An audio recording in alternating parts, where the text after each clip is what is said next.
ฤดูสาหร่ายทะเลสีเหลืองท้องดึงดูดนักท่องเที่ยวเมื่อฮอดช่วงระยะเดือนพฤษภาหาเดือนกรกฎของทุกๆปีอยู่เขตทะเลเยินไฮเมืองกุ้ยเหยินแขวงยาลายของสาธารณรัฐสังคมเวียดนามก็จะเกิดมีผืนสาหร่ายสีทองแผ่กว้างตามแนวปะการังสร้างเป็นวิวทิวทัศน์ทางธรรมชาติที่สวยงามและหาเบิ่งได้ยากสาหร่ายนอกจากจะมีคุณค่าทางด้านนิเวศวิทยาและสร้างรายรับให้แก่ชาวบ้านในท้องถิ่นแล้วฤดูสาหร่ายทะเลสีทองยังกลายเป็นจุดนัดพบที่ยอดนิยมของนักท่องเที่ยวในฤดูร้อนนี้และในระยะต้นเดือนมิถุนายนนี้บรรยากาศบริเวณทะเลฮอนโคมีความคึกคืนกว่าปกตินับตั้งแต่ตอนเช้าๆเรือคาโน่หลายลำได้มีการสัญจรนำนักท่องเที่ยวไปเขตสาหร่ายทะเลเมื่อเบิ่งจากมุมสูงสีเหลืองของสาหร่ายจะผสมกับสีฟ้าของน้ำทะเลคล้ายคือกันกับป่าไม้ใบเหลืองอยู่ใต้ทะเลนางเวียนที่ถุยลิงนักท่องเที่ยวจากนครโฮจิมินห์ได้ให้สัมภาษณ์ว่ามื้อนี้เป็นครั้งทมิตรที่ข้าพเจ้าได้มาเที่ยวฮอนโค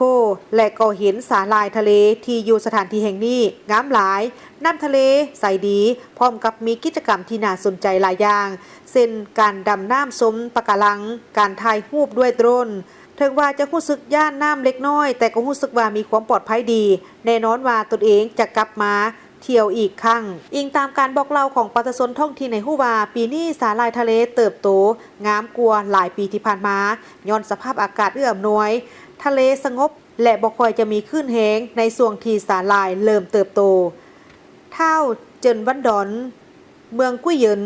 แขวงยาลายให้ฮู้ว่าปีนี้สาหร่ายทะเลงามกว่าหลายปีที่ผ่านมาเพราะบ่ค่อยมีคลื่นแรงเฮ็ดให้สาหร่ายบ่หลุดหล่นได้ง่ายปัจจุบันนี้มีนักท่องเที่ยวเดินทางมาเที่ยวชมหลายถ่ายรูปถ่ายโดรนและดำน้ำชมสาหร่ายทะเล